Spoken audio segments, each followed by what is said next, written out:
গল্পটি কঠোরভাবে প্রাপ্তবয়স্কদের জন্য। গল্পটি সম্পূর্ণ কাল্পনিক, গল্পের চরিত্র ও গল্পটির সাথে বাস্তবের কোনো মিল নেই। আর আমাদের চ্যানেলের এই গল্পগুলো শুধুমাত্র বিনোদনের উদ্দেশ্যেই তৈরি করা, তাই গল্পটি নিজ দায়িত্বে শুনবেন। হাই বন্ধুরা, কেমন আছো সবাই? আশা করছি সবাই ভালো আছো। আজকের গল্প সিদ্রাতুলের আই লাভ ইউ স্যার, পর্ব 16। তোমরা যদি গল্পটির আগে পর্বগুলো যদি এখনো না শুনে থাকো, তাহলে ডিসক্রিপশনে দেওয়া লিঙ্ক থেকে গল্পটির আগে পর্বগুলো শুনে নেবে। তাহলে আর দেরি না করে শুরু করছি আজকের গল্প আই লাভ ইউ স্যার, পর্ব 16।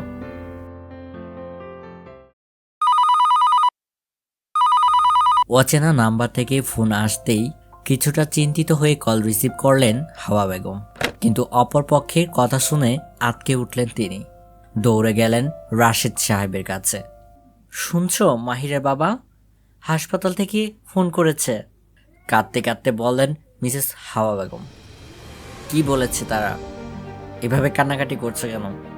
কি হয়েছে এখনো ঠিক জানি না। অ্যাক্সিডেন্ট হয়েছে আমাদের ছেলের, এক্ষুনি যেতে হবে। হন্তদন্ত হয়ে তারা চলে গেলেন হাসপাতালে। মাহিরও আর বাসায় না গিয়ে আবিরের বাসা থেকে সোজা হাসপাতালে গেল। ডাক্তারবাবু, এখন কি অবস্থা? বললেন রাশেদ সাহেব। বিপদের আশঙ্কা নেই, কিন্তু কিছু টেস্ট করতে হবে। রিপোর্টগুলো হাতে পাওয়ার পরপরই ঠিকভাবে বলতে পারবো।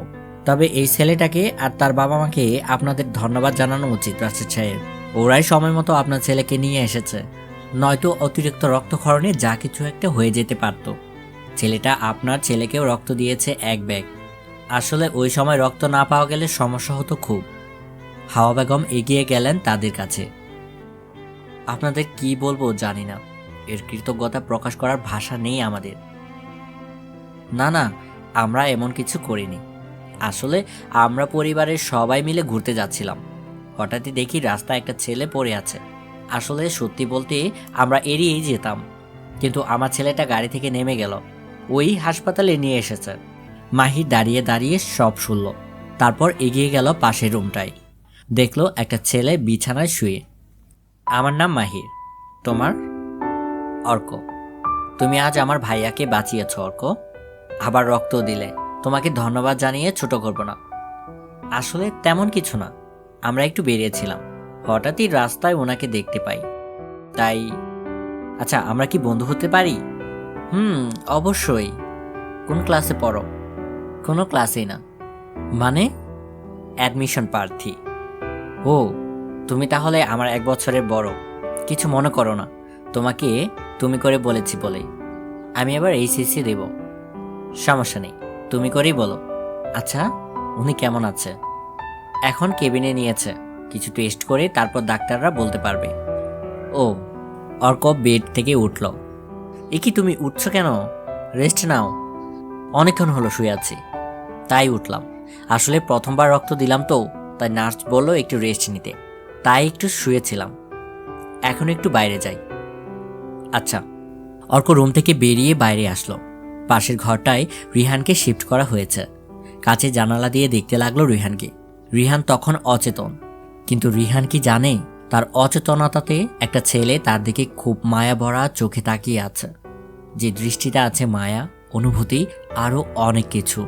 অর্ক অস্ফুট স্বরে বলল, আপনি খুব তাড়াতাড়ি সুস্থ হয়ে যাবেন।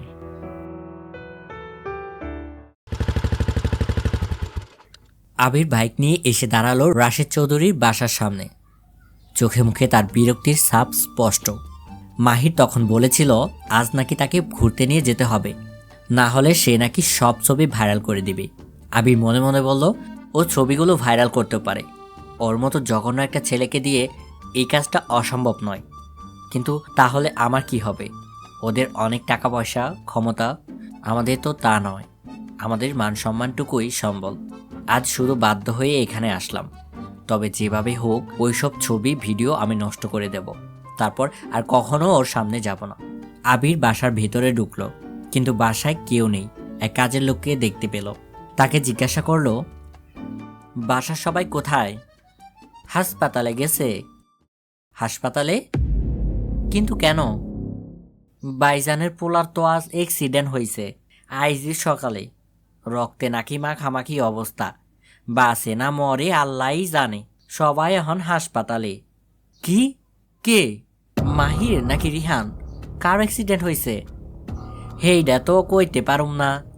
একখান ফোন আইলো, তারপর কাঁদতে কাঁদতে ওরা চইলা গেল। আমাদের তো আর কিছুই কইল না। আবির ধপ করে সোফায় বসে পড়ল। ঘেমে গেছে সে। মাহির তো সকালে তার বাসায় এসেছিল। তারপর ফিরে যাওয়ার পথে কি? আচ্ছা, আমি কি সকালে ওর সাথে খুব খারাপ ব্যবহার করে ফেলেছি? এত কষ্ট হচ্ছে কেন আমার? ওকে তো আমার ঘৃণা করা দরকার, তাও এত যন্ত্রণা কেন হচ্ছে? মনে হচ্ছে যেন হৃদয়টা জ্বলে যাচ্ছে। আবির রাশিদ চৌধুরীকে ফোন দিল।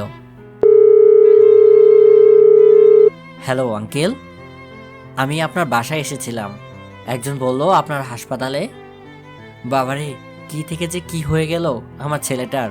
আমার নিজেকে এত অসহায় লাগছে যে নিজের ছেলেটাকে হারানোর কষ্ট যে এতটা হয় তা আগে বুঝতাম না। পাশ থেকে হাওয়া বেগমের কান্না ভরা আহাজারি স্পষ্ট শুনতে পাচ্ছিল আবির। আমি একবার আসি হাসপাতালে, তাহলে তো খুব ভালো হয়। আচ্ছা। আবির আস্তে আস্তে সোফা থেকে উঠল। তার শরীরটাও যেন কেমন করছে। বারবার শুধু চোখের সামনে মাহিরের মুখটা ভেসে উঠছে। অজান্তেই তার চোখ থেকে দুফোঁটা জল বেরিয়ে আসলো। হাসপাতালে এসে রাশিদ চৌধুরীকে খুঁজে নিল আবির। আঙ্কেল, মাহির কোথায়? এই তো পাশের কেবিনেই আছে। কথাটা শুনেই ছুটে গেল সেদিকে আবির। দরজার সামনে গিয়ে থেমে গেল সে। একটা তীক্ষ্ণ ব্যথা তার বুকের বাম পাশটায় আঘাত হানছে। এমন যন্ত্রণা এর আগে তার কখনো হয়নি। দরজার হাত দিয়ে কেঁদে উঠল সে। হয়তো আমার কথায় কষ্ট পেয়েই তুমি অসাবধানে রাস্তা পার হয়েছ। কেন এমন করলে মাহির? আমি না হয় রাগ করে কিছু বলে দিয়েছি, সেজন্য তুমি আমার কথাটা একবারও ভাবলে না, বুঝলে না আমার কতটা কষ্ট হবে। দরজাটা খুলে ভেতরে যেতেই আবির অবাক। বেডের পাশে চেয়ারে বসে আছে মাহির, সুস্থ স্বাভাবিক। আবিরকে দেখেই মাহির উঠে দাঁড়ালো। মাহিরকে এমন সুস্থ অবস্থায় দেখে আনমনে হেসে উঠল আবির। একটুও অপেক্ষা না করে ছুটে গিয়ে শক্ত করে জড়িয়ে ধরল মাহিরকে। মাহির তো পুরো শকড হয়ে গেছে আবিরের এই ব্যবহারে। তার খুশিতে লাফাতে ইচ্ছে করছে। তুমি তুমি ঠিক আছো তো মাহির? জানো কতটা ভয় পাইয়ে দিয়েছিলে তুমি আমাকে। আর কখনো একা একা রাস্তায় বেরোবে না তুমি, বুঝেছ? মাহির ওসব কথায় কান্না দিয়ে আবিরকে জড়িয়ে ধরল। মাহির জড়িয়ে ধরতে হুঁশ ফিরল আবিরের। তৎক্ষণাৎ ছেড়ে দিল তাকে। আপনি কি কি যেন বলছিলেন স্যার?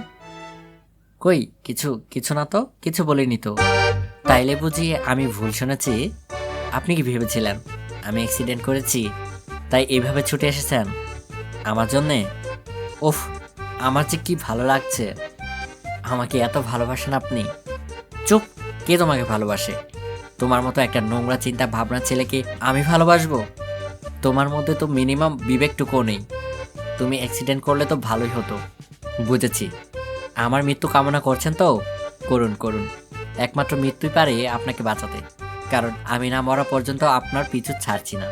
সে আপনি আমায় যতই ঘৃণা করুন, ঘৃণা করলেও আপনাকে আমার সাথেই থাকতে হবে। আপনি বাধ্য। আবির মাহিরের সাথে কথা না বলে বাইরে আসলো। মুখে মাহিরের সাথে রেগে শক্ত কথা বললেও মনে মনে আবির খুব খুশি যে তার মাহির ঠিক আছে। মাহিরের খুশিতে লাফাতে ইচ্ছে করছে। ফোন বের করে মুগ্ধকে ফোন করলো। মুগ্ধ, জানিস কি ঘটেছে? কি? স্যার আমাকে নিজে থেকেই জড়িয়ে ধরেছিল। ও, এই তোর কি হয়েছে রে? কি ও? এমন করে কথা বলছিস কেন? আর সকাল থেকে তোকে 22 বার না 23 বার ফোন করেছি, ফোন তুলিসনি কেন? এমনি। সকালে না বলে চলে গেলি কেন? এমনি। আগে বাসায় যাই, সব স্বাভাবিক হোক, তারপর তোকে দেখাচ্ছি মজা।